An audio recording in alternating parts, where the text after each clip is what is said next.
Então, me preocupa, e eu gostaria de estar errado nisso, porque o Lewandowski é foi um grande professor, formou gerações inteiras na Faculdade de Direito, é um sujeito com uma ótima formação, foi um ótimo ministro do Supremo Tribunal Federal, mas me parece que não tem como uma de suas marcas essa questão da segurança pública. Me parece. Ele pode botar gente lá do lado dele, que tem. Mas não era bom dar continuidade no que já estava começando, no que já tinha começado? Então eu fico preocupado, porque é um tema central no Brasil hoje. É um tema central. E o Lula colocar o Lewandowski, certamente está levando isso em conta, mas até o Lewandowski, né, William, Roberta, queria também, né, trazer aqui para a gente conversar, até o Lewandowski conseguir montar uma equipe, né, porque vai sair o Capelli. Aí como é que ele faz? Dica que Né? sim. Perde tempo, né, Roberta, nessa montagem, né, William? Então, acho que sim, e acho que isso que o Demore falou é fundamental. Primeiro, um bom dia e feliz ano novo para o Demore, que eu não tinha visto até agora. Mas a gente tem um nome, e a gente está trabalhando com nomes e não com política. A gente não sabe qual é a cara da política de segurança pública do governo Lula, a gente não sabe qual é a marca, a identidade.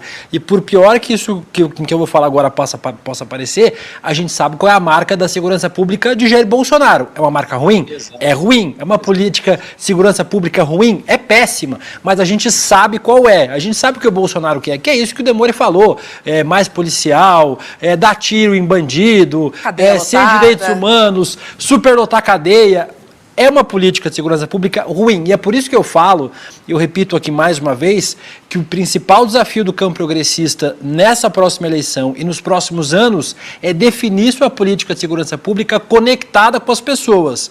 Dizer para a pessoa que foi assaltada no ponto de ônibus, para a tiazinha que estava indo trabalhar de empregada doméstica em Moema, em São Paulo, que o celular dela foi roubado por culpa da desigualdade social, vai fazer com que ela vote no Bolsonaro, na extrema-direita, em vereadores, prefeitos, deputados da direita e da extrema-direita. Essa não é uma solução para as pessoas.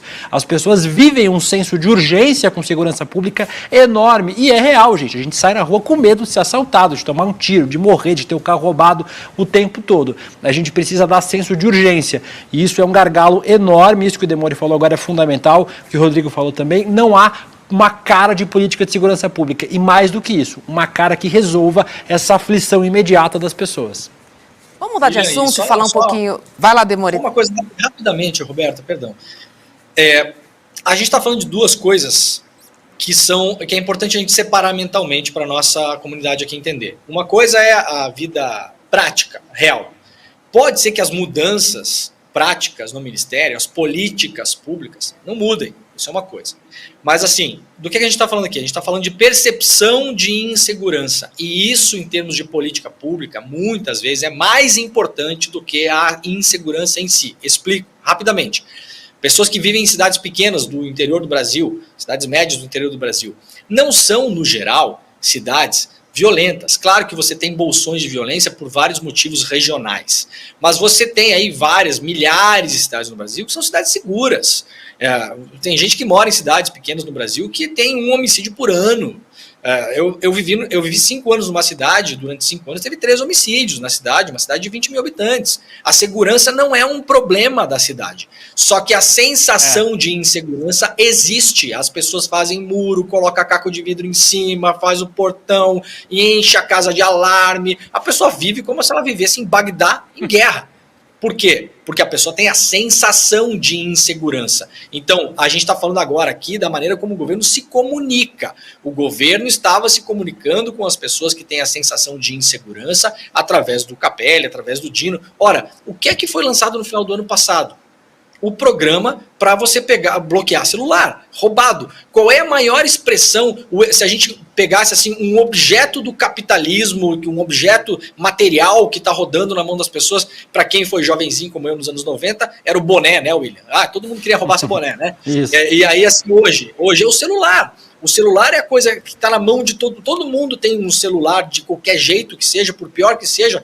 todo mundo, entre aspas, mas assim, milhões de pessoas. Então, assim, o governo foi atuar justamente numa coisa que é o celular. Vai mudar o PIB do Brasil, você bloquear celular, vai mudar a segurança pública, o tal do aplicativo, vai diminuir o roubo do celular? Não vai na prática, mas passa a sensação que o governo está preocupado com as pessoas que têm o celular roubado. E agora, com o Lewandowski? Esse papo vai ser levado de novo para os jornais? Ele vai falar sobre isso. Vocês conseguem imaginar o Lewandowski dando uma entrevista para alguém e falando de roubo de celular, Rodrigo? Não parece que seja exatamente a pauta dele, né?